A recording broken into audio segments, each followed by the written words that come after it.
भाजपा सांसद को आरएलडी ने बताया अपराधी। चुनाव से पहले भाजपा रालोद में मचा घमासान। आज हम इसी पर करेंगे बात। नमस्कार, 4PM में आप सभी का स्वागत है। लोकसभा चुनाव की तारीखों का ऐलान हो चुका है। 7 चरणों में चुनाव होने हैं, जिसको लेकर राजनीतिक दलों ने कमर कस ली है।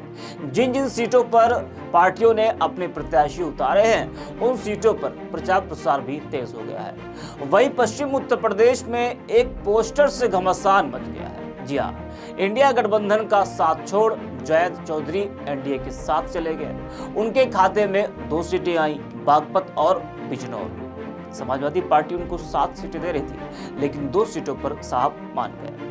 लेकिन ये मामला बागपत का है, जहां रालोद प्रत्याशी के प्रचार में एक पोस्टर वायरल हो रहा है।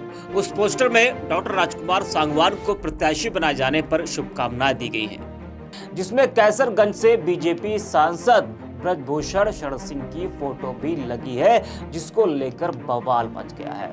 वो पोस्टर आपको हम दिखा रहे हैं। ये पोस्टर आप देखिए। इस पोस्टर में ब्रजभूषण शरण सिंह की एक तस्वीर लगी है। कई लोग ये कहने लगे कि रालोद को अब एक अपराधी का सहारा लेना पड़ रहा है। सोशल मीडिया पर ऐसी तमाम चर्चाएं हो रही हैं। आपको बता दें कि बीजेपी सांसद ब्रजभूषण शरण सिंह के खिलाफ महिला पहलवानों ने यौन उत्पीड़न के आरोप लगाए थे, जिसे लेकर 7 पहलवानों ने उन पर यौन शोषण के 2 मुकदमे भी दर्ज कराए थे। इनमें एक केस में नाबालिग पहलवान ने दर्ज कराया था, हालांकि बाद में वह अपने बयान से पलट गई थी, जिसको लेकर देश भर में नाराजगी देखने को मिल रही थी और भाजपा की जमकर फजीहत भी हो रही थी। पश्चिम उत्तर प्रदेश में ब्रजभूषण को लेकर नाराजगी काफी ज्यादा देखने को मिली थी और मिल भी रही है, जिसका रिजल्ट अब चुनाव में भी दिखने लगा है। आपको बता दें कि पोस्टर में ब्रजभूषण शरण सिंह की फोटो लगाए जाने के बाद बीजेपी की सहयोगी पार्टी राष्ट्रीय लोकदल ने बीजेपी सांसद ब्रजभूषण शरण सिंह के खिलाफ मोर्चा खोल दिया।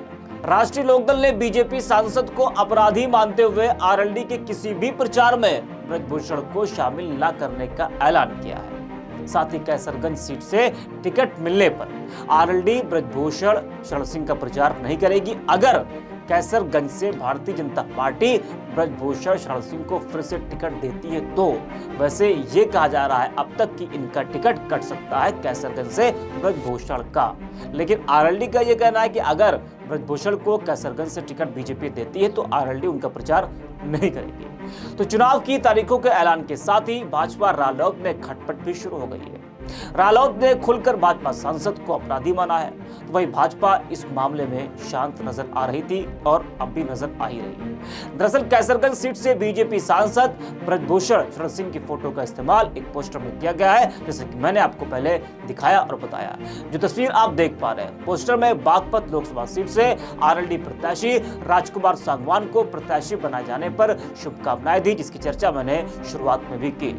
इस पोस्टर में बीजेपी और आरएलडी दोनों दलों के बड़े नेताओं यानी कि पीएम नरेंद्र मोदी, मुख्यमंत्री योगी आदित्यनाथ, जयंत चौधरी, पूर्व पीएम चौधरी चरण सिंह, अजीत सिंह, अमित शाह, जेपी नड्डा, केशव प्रसाद मौर्य समेत कई नेताओं की फोटो लगाई गई है। साथ ही ब्रजभूषण शरण सिंह की भी फोटो लगी है, जिसके बाद से बवाल हुआ है। अब इस पूरे मामले को लेकर रालोद प्रवक्ता रोहित अग्रवाल ने एक बड़ा बयान दिया है। रोहित ने एक्स पर लिखा कि हम ब्रजभूषण शरण सिंह को अपराधी मानते हैं और उसका समर्थन नहीं करते हैं। गलती से एक पोस्ट में किसी कार्यकर्ता द्वारा उसकी फोटो का इस्तेमाल किया गया है, जो कि एक त्रुटि मात्र है और वह राष्ट्रीय लोकदल का आधिकारिक पोस्टर नहीं है। राष्ट्रीय लोकदल के किसी भी प्रचार में ब्रजभूषण शरण सिंह का इस्तेमाल नहीं किया जाएगा। अब ऐसे समय में आरएलडी का यह बयान ब्रजभूषण शरण सिंह के लिए मुश्किलें खड़ी कर सकता है। लेकिन रोहित जी कह रहे हैं कि यह रालोद का आधिकारिक पोस्टर नहीं है, लेकिन जो पोस्टर लगा है, जो पोस्टर आया है, वो रालोद प्रत्याशी का पोस्टर है। तो अगर आप उसे अपराधी मानते हैं तो बाकी कार्यकर्ता और प्रत्याशी ब्रजभूषण को अपराधी क्यों नहीं मानते हैं? जी हाँ, तो वही उनका यह भी कहना है कि ब्रजभूषण शरण सिंह पर महिला पहलवानों ने गंभीर आरोप लगाए। जब तक कोर्ट से वो बरी नहीं हो जाते तब तक हम उन्हें आरोपी ही मानते रहेंगे। देश में महिलाओं का एक अलग सम्मान है और उनके लिए सम्मान ही सबसे बड़ी चीज है। ब्रजभूषण को टिकट देना चाहिए या फिर नहीं देना चाहिए, इस पर बीजेपी फैसला लेगी। जी हाँ, आरएलडी महिलाओं का सम्मान करती है, ये कहना है रोहित अग्रवाल का। लेकिन मेरा एक सवाल है आरएलडी से, जब आपने रेणु तोमर को मुख्यमंत्री योगी आदित्यनाथ की जय पीएम नरेंद्र मोदी की जय न बोलने से पार्टी ने उनको निकाल दिया एक गलती की वजह से। तो क्या ये जो गलती हुई है, आप कह रहे हैं कि आधिकारिक पोस्टर नहीं है, लेकिन आपके ही कार्यकर्ताओं ने ये पोस्टर जारी किया है, आपके ही प्रत्याशी का इसमें फोटो नजर आ रहा है, तो क्या उनकी गलती से आप उन लोगों को भी निकालेंगे बाहर? क्या पार्टी उन लोगों पर भी एक्शन लेगी? ये एक मेरा बड़ा सवाल है। जिस तरीके से पार्टी ने रेणु तोमर पर एक्शन लिया, वह इस पूरे मामले को लेकर सोशल मीडिया पर भी लोगों की प्रतिक्रिया देखने को मिल रही है। जाट समाज नाम के यूजर लिखते हैं कि अब बस यही देखना बचा था। जयंत चौधरी की आरएलडी को अब चौधरी चरण सिंह जी की कर्मभूमि बागपत में वोट मांगने के लिए ब्रजभूषण की जरूरत पड़ रही है। जिसने समाज को अपमानित करने का काम किया है, उसकी फोटो लगाकर रालोद के लिए वोट मांगे जा रहे हैं। राम नाम के यूजर लिखते हैं कि ब्रजभूषण शरण सिंह अपराधी हैं। आरएलडी ने खोला मोर्चा। राष्ट्रीय लोकदल के प्रदेश अध्यक्ष व्यापार व प्रवक्ता रोहित अग्रवाल ने कहा कि हम ब्रजभूषण शरण सिंह को अपराधी मानते हैं और उसका समर्थन नहीं करते हैं। आखिर आरएलडी मानती है ब्रजभूषण अपराधी है और बीजेपी उसे बचा रही है। मोहम्मद ईशा लिखते हैं कि आरएलडी को पता है कि ब्रजभूषण दोषी है, पर मजबूरी की वजह से पार्टनर बने हैं, पक्का ये भागेगा। तो तरह तरह की प्रतिक्रियाएं सोशल मीडिया पर देखने को मिल रही है। अब देखना यह कि आखिरकार इस पूरे मामले को लेकर आरएलडी अध्यक्ष जयंत चौधरी क्या कुछ कहते हैं, उनका बयान क्या आता है इस पूरे मामले को लेकर। ऐसे तमाम वीडियोस को देखने का बने रहिए 4PM के साथ।